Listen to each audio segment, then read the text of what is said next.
मेरे सामाजिक परिवार के सभी सदस्यों और यह वीडियो देखने वालों को नमस्कार। एक मैं कोशिश करता हूं कि आप लोगों को दुनिया में जो खबरें चल रही हैं वो थोड़ा कुछ संदर्भ के साथ, पर्सपेक्टिव के साथ वो मिलती रहें।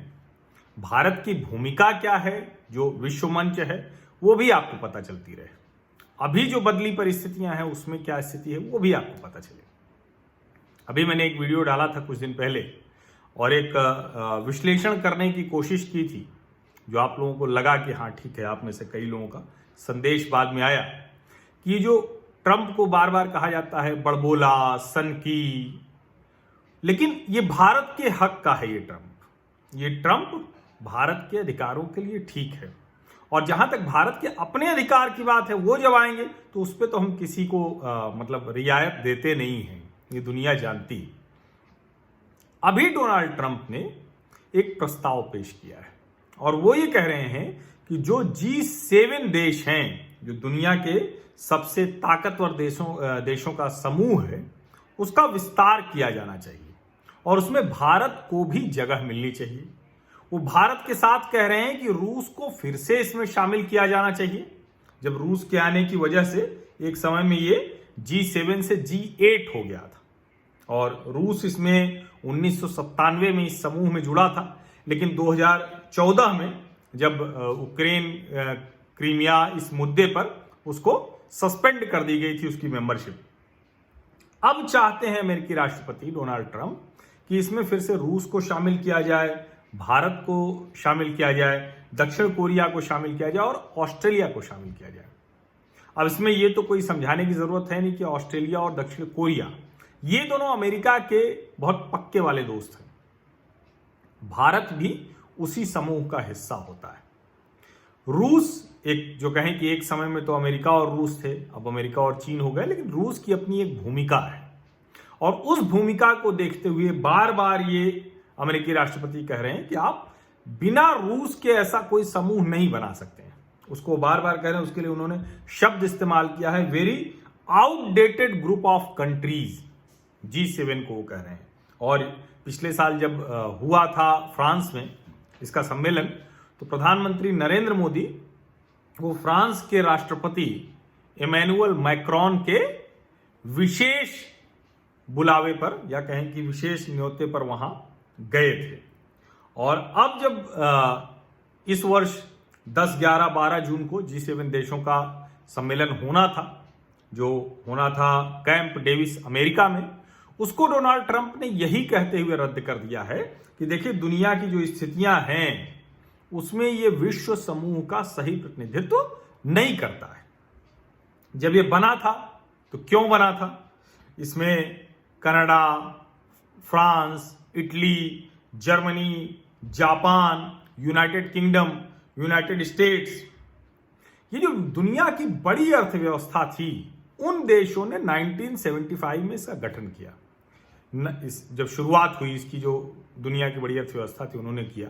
बाद में तो ये 7 देश हो गए, तो 1976 में आ गया कनाडा और 1977 में इसकी बैठकों में यूरोपीय यूनियन भी आ गया। क्योंकि इसका कोई मुख्यालय नहीं है, कोई ऐसा कॉन्स्टिट्यूशन नहीं है, नॉन बाइंडिंग जैसा है, तो लेकिन चूंकि बड़े देश मिलकर तय करते तो उसकी भूमिका होती थी।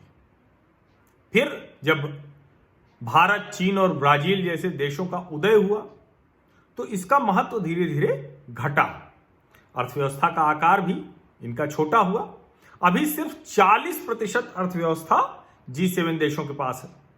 यही वजह थी कि इसको ये कहा गया कि भाई इसको बढ़ाना चाहिए, वरना आर्थिक संकट हो, तेल संकट हो, हथियार, ड्रग ट्रैफिकिंग, कोई भी मुद्दा हो, उस पर यही G7 देश थे जो तय कर देते थे और वही आगे चल भी जाता था। लेकिन जब ये नए नए देश आए तो अब लगा कि नहीं नहीं, ये नहीं हो सकता है। अच्छा, उस पे 2014 में रूस भी इससे बाहर हो गया।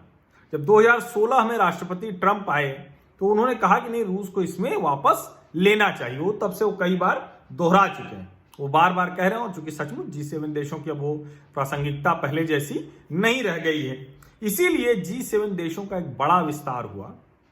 वो G7 का नहीं, अलग से एक समूह बना 1999 में, 1999 में G20, G20 में G7 के अलावा Bharat, China, Brazil, Indonesia, Argentina, Australia, Mexico, Russia, Saudi Arabia, दक्षिण अफ्रीका, दक्षिण कोरिया और तुर्की शामिल है। ये जो G20 है, G20 है, दुनिया की 80% अर्थव्यवस्था इन्हीं के पास है। जो इकोनॉमी है वो यही चलाते हैं, कुल कारोबार का 80% है। और अभी 2022 में इन्हीं G20 देशों के सम्मेलन की मेजबानी भारत को करनी है।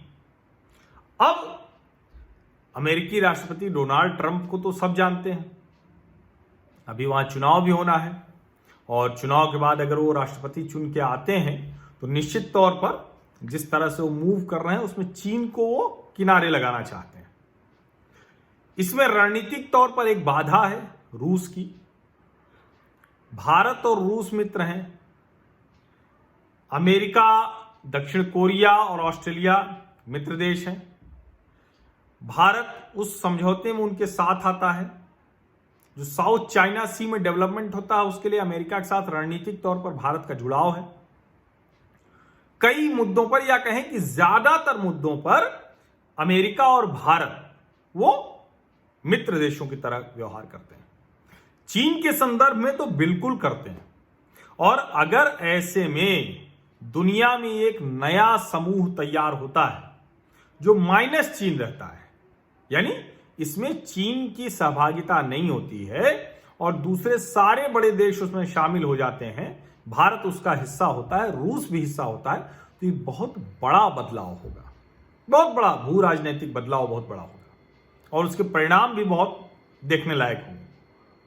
अब सवाल ये है कि क्या ये जो G7 का विस्तार होना है ये अभी जल्दी हो जाएगा या समय लगेगा, इसमें ये किस तरह से आगे बढ़ेगा इस पर तय होगा। लेकिन इतना तो जरूर है कि दुनिया को इस बात का अनुमान है कि किसी भी अंतर्राष्ट्रीय घटनाक्रम में भारत की भागीदारी और भारत की भूमिका दोनों अति महत्वपूर्ण है।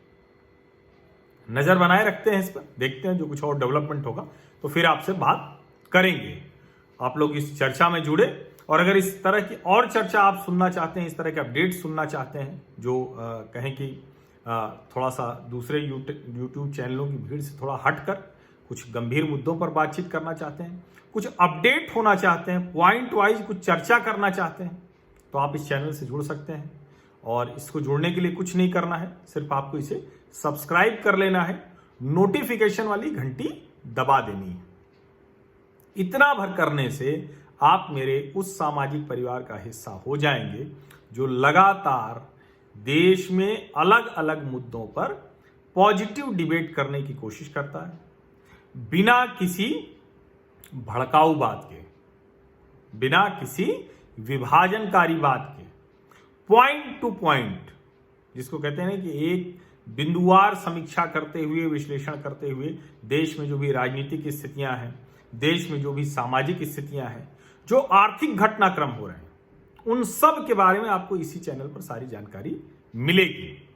और बीच बीच में मैंने अभी शुरू किया, आप लोग लगातार कह रहे थे तो मैंने उसको भी शुरू किया, हालांकि वो अभी बहुत छोटे स्तर पर शुरू हुआ है, लेकिन कुछ नेताओं से, कुछ लोगों से, कुछ ऐसे लोगों से जो समाज में सकारात्मक बदलाव कर रहे हैं, ऐसे लोगों से बातचीत का भी क्रम हमने शुरू किया है। वो अभी बहुत शुरुआती दौर में है, लेकिन ये भी हम लगातार करेंगे, आपके सामने उनसे बातचीत करेंगे, ऐसे लोग जो बदलाव कर रहे हैं उन सबसे बातचीत करके आपके सामने उनकी भी बात लाएंगे। तो पॉजिटिव डिबेट का ये मंच हम और बड़ा और बेहतर करने की कोशिश कर रहे हैं और आप जितने लोग इस सामाजिक परिवार में जुड़ते जाएंगे उतनी हमारी ताकत बढ़ती जाएगी। हम सार्थक सकारात्मक मुद्दों पर उतनी मजबूती से दबाव बना पाएंगे, सरकार को बेहतर करने के लिए दबाव बना पाएंगे, सार्थक मुद्दों पर लोगों को प्रेरित कर पाएंगे। और मुझे लगता है कि इसमें आपका साथ मुझे जरूर मिलेगा। तो फिर से निवेदन वही कि सब्सक्राइब जरूर कर लीजिए और नोटिफिकेशन वाली घंटी दबा दीजिए। और इस चाइनीज वायरस के दौर में फिलहाल आप सभी स्वस्थ रहें, मस्त रहें, यही शुभकामना है। और दुनिया के जिस भी हिस्से से आप मुझे देख रहे हैं, जहां भी हैं, वहां आप सभी लोगों को यथोचित अभिवादन। और हम उम्मीद करते हैं कि ये चर्चा का क्रम, ये बातचीत का क्रम जारी रहेगा और हम सकारात्मक बदलाव के लिए उसके वाहक बनते रहेंगे। बहुत बहुत धन्यवाद।